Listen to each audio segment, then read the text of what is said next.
Well, good morning again. I'm still here at Nashville Marketplace. Come around on the other side of the 5th floor, and I want to catch up with my friend Arlene Cohen. She and I have had multiple conversations across the last couple years about designs and things like that. And I follow her work, and I love some of her intricate design work.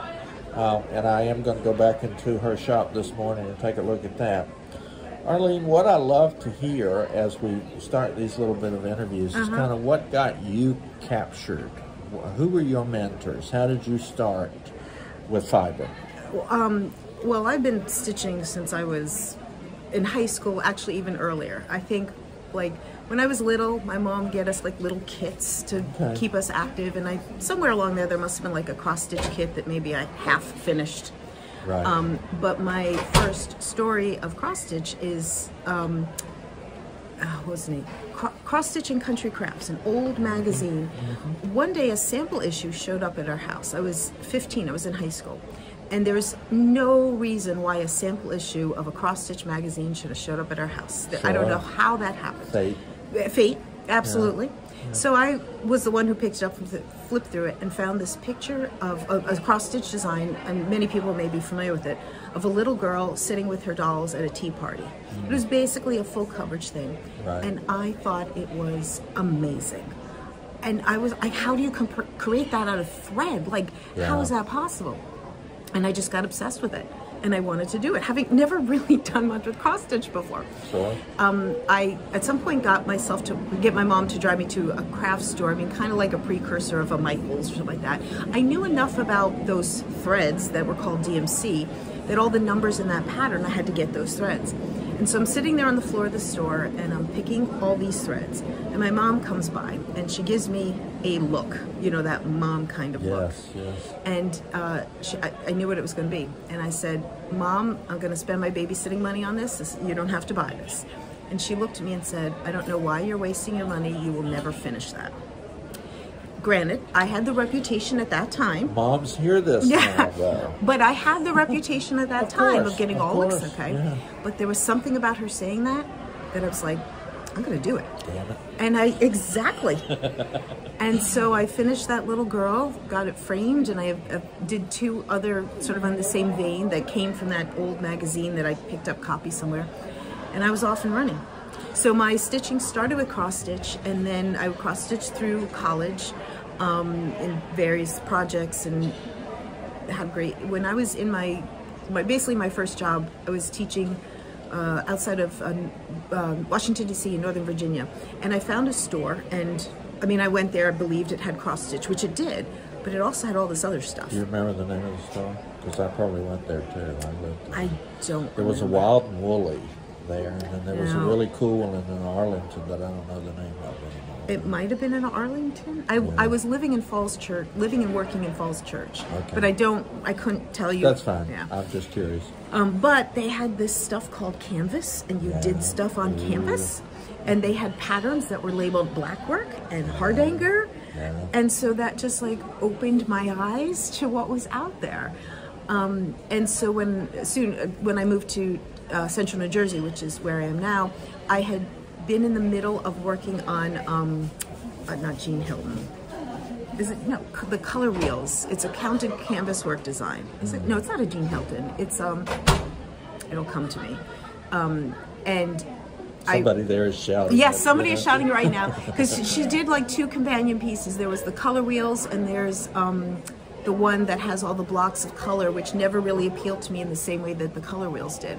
Anyway, that was my first counted canvas work design, and I remember finishing it and thinking, I need to find a place to get it framed, and I moved there 6 months earlier, and I stumbled upon a wonderful store that was framing as well as stitching. Unfortunately, they've long since closed, but the store owner there became a wonderful cheerleader to my stitching.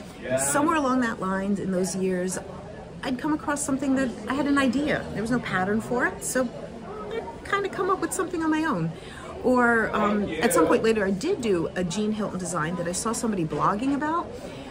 Loved the design, hated the colors. And I thought, well, I could choose my own colors on this. So things evolved from there. In about 2017, I discovered Flosstube, and my world opened up. I mean, I'd been stitching my whole life. I knew there were other stitchers out there.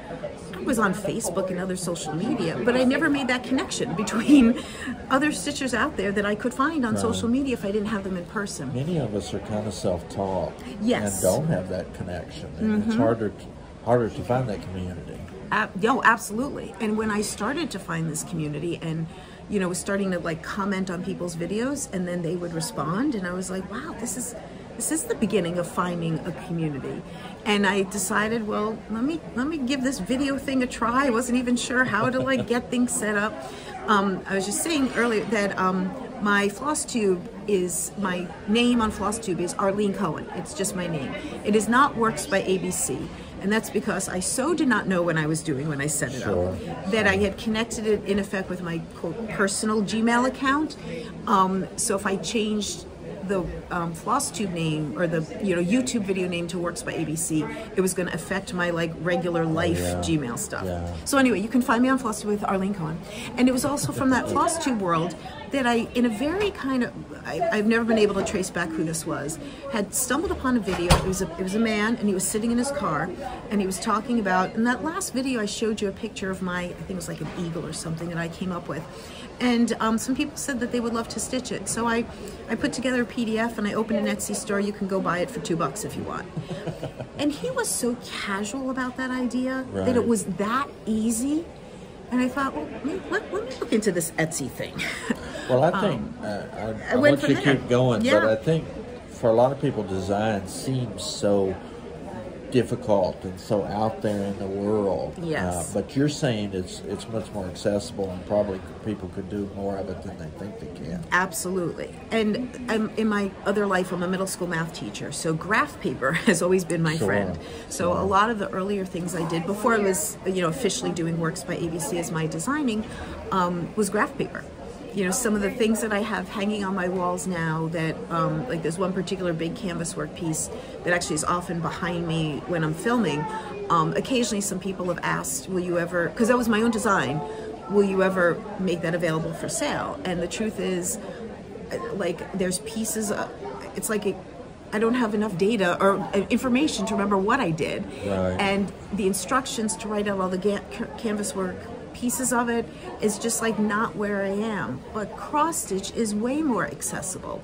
There are programs that you can purchase that there's some levels of them that are not that expensive. There's some free things online that you can use to create a cross stitch pattern, but others that have that much more ability to like put in different colors and stuff are not that expensive, and you can play with it. I even have an app on my phone. Have you ever seen Magic Needle? No. I don't think so. If it's a real simple design and you just want some basic lines, you can use any digital photo. That's kind of something that I've come to love, the big complex digital photo kind of stuff. And it's called Magic Needle? Magic Needle is, I'll look it up. I can even show you later. Well, so that little, how I got actually open to an Etsy store. And at first I thought, all right, I'm not going to put much into this. For all I know, 5 friends are going to buy something, and then that's it. But once I realized, okay, maybe there's some interest, then I started looking a little more into, all right, how do I get the word out there? How do I get to a point where I can approach a distributor and say, would you be interested? How do I get to the point of talking to like fabric companies and thread companies and see if I can work with them? And all that's evolved over time. I look at some of my earliest designs and I kind of cringe, but I think a lot of designers might say that. Well, think about some of your early stitching. Yes. That little girl with her dolls at the tea party hangs on my wall. It still is. And I can look at it and see it still sticks with me. DMC sometimes does have ever so slightly different die lots, because when I was looking at that very first pattern in that old magazine, there was a little 2 next to one of the numbers, which meant I needed 2 skeins of it, which I didn't know. So at some point when I went back to a second, I can see a distinct line on that you know where the new DMC or the second skein came in. But you do learn so much as you go along. I look at like even the charting program I use. I just learned how to use it better. I learned more features of it, things I didn't even know.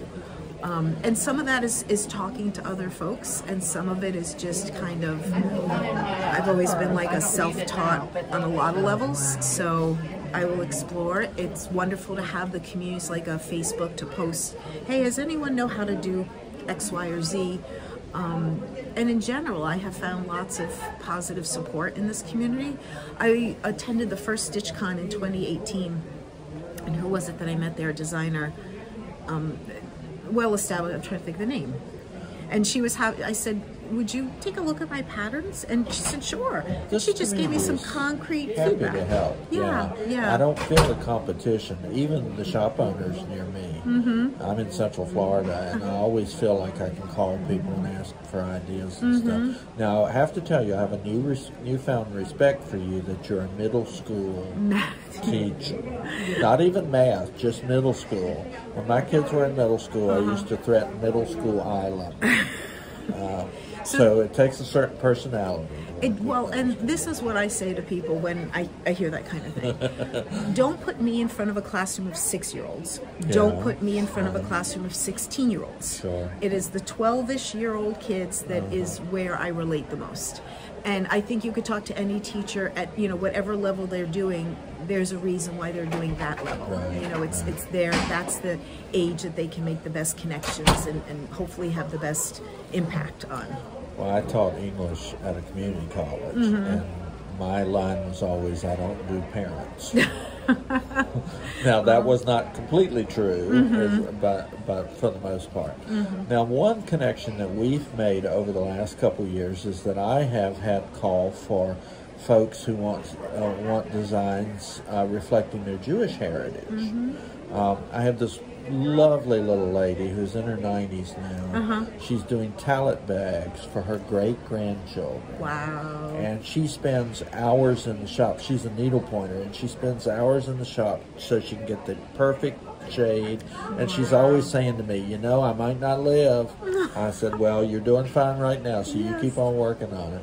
So talk a little bit, because you have developed some really nice things thank you. From the Jewish tradition. So I'm Jewish. It's very, in general, as a designer, I don't do much of the holiday things. I don't have any Halloween designs. Sure. It's just my aesthetic. I've never been interested. But we can all agree there's a huge Christmas world out there, as well as a fairly large Easter world.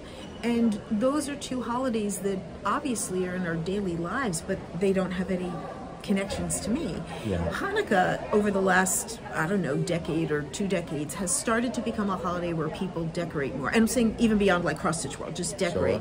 You can go into stores and you find decorations. And the truth is, people may have heard this, Hanukkah itself is not an important Jewish holiday. But it's gained importance only because of its relation, time of year-wise, with Christmas. So I'm trying to think how many years ago I did start doing a couple of Hanukkah designs, you know, in that, you know, October into November time where all the Christmas designs start coming out. I've done ones that vary, because I think of people I know, including my own sister, who is Jewish. We were raised Jewish, who's married somebody to Jewish, but who had a family tradition of having a Christmas tree. And there's no I have religious, a lot of friends that always celebrate Christmas. And if you look at their Christmas tree, half their Christmas tree are things like dreidels and menorahs. But that's just part of what their home has become. And I know there's so many people like that, so I know there's an interest in addition to just Hanukkah designs, but designs that combine the two. That there's some little, you know, I did one that has like, it's half a menorah and half a Christmas tree. I've done things like that. The one little thing that I came up with this year, like holiday sampler or something, and there's like a row of Santa hats, a row of dreidels, a row of Christmas, like I just took both of those go together. But beyond Hanukkah, there aren't really too much in the Jewish holiday world that you decorate for. I did a few years ago, and they're in my room right now, have 2 things for Passover, and I wouldn't call them decorations for Passover, but they are 2 things that might get used during the Seder. Useful items. So a matzah cover which is just, I mean, most families might just use a napkin or something to cover on the Seder table. If you're a stitcher, it's nice to have. Exactly. And the same thing on afikomen, which is part of a matzah that gets used during the Seder. A piece of it gets hidden, and it's usually the kids have to go and find a little fun thing that happens. And again, plenty of families just wrap it in a napkin, but more and more you start seeing little afikomen bags. And you can pass that along for generations. You can put initials on it, those kind of things. Well, my friend searched far and wide to find tallet bag. Yeah. So if you ever come up with a design, I will keep that in mind. It's worth thinking about. I will keep that in mind. And you know, there is a whole tradition, as there are in many religious traditions, of liturgical stitching related to Judaism. I'm very familiar with that. I don't know if you know, I'm a retired United Methodist minister. I did not know so that. There's liturgy and there's use of cross stitch and other embroidery in my tradition, and there's some rich, wonderful stuff there. Absolutely. I don't know where you're headed design-wise, but man, there's some beautiful tapestries and traditional stitching in Judaica. That would be really cool. It would be. That would lift my spirits. Well, I will definitely keep it in mind. I am conscious that it is a much smaller market. That is, you know, to put out a Christmas design versus a Jewish design. But I know the people that purchase it appreciate having that. But even if you think about those, they may not even be necessarily restricted in that way. I mean, beautiful art is beautiful art. Good point. Absolutely. You know, so look around at some of that. Yeah. Here I am telling you what to do. No. It's not my place to. No, well, and I remember a conversation we had, I have to look up whether it was last year in Nashville or the year before, where after the conversation I was brainstorming about all the Jewish holidays throughout the year, and is there a way to kind of do like a sampler with a motif from each holiday or something. And I got stuck in my brainstorming and researching of really kind of fleshing that out as a good design. But what it turned into is what could be more of a, for lack of better words, generic Jewish design. And that's where my shalom patterns came up. Sure. Those are not specific for Hanukkah. They're not specific for any particular holiday. It's just the word shalom in Hebrew means peace, and it's also for hello and goodbye.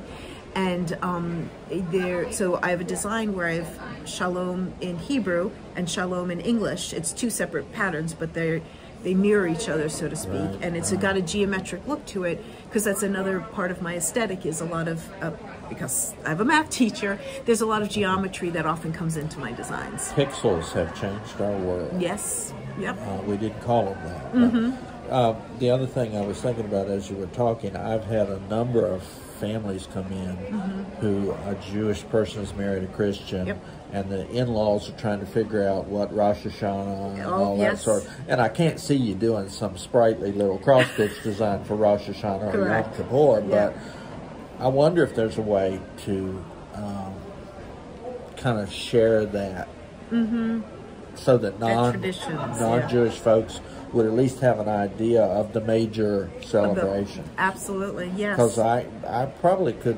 name a half a dozen families who've come in.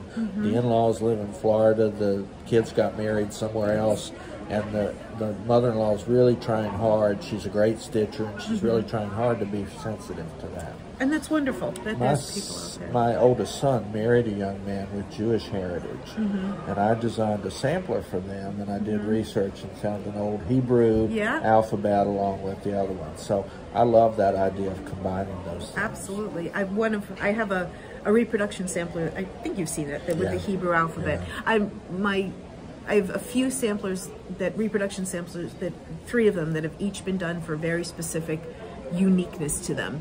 And this sampler I'm referring to right now is from 1845. It's in the Smithsonian, and it has a Hebrew alphabet on it.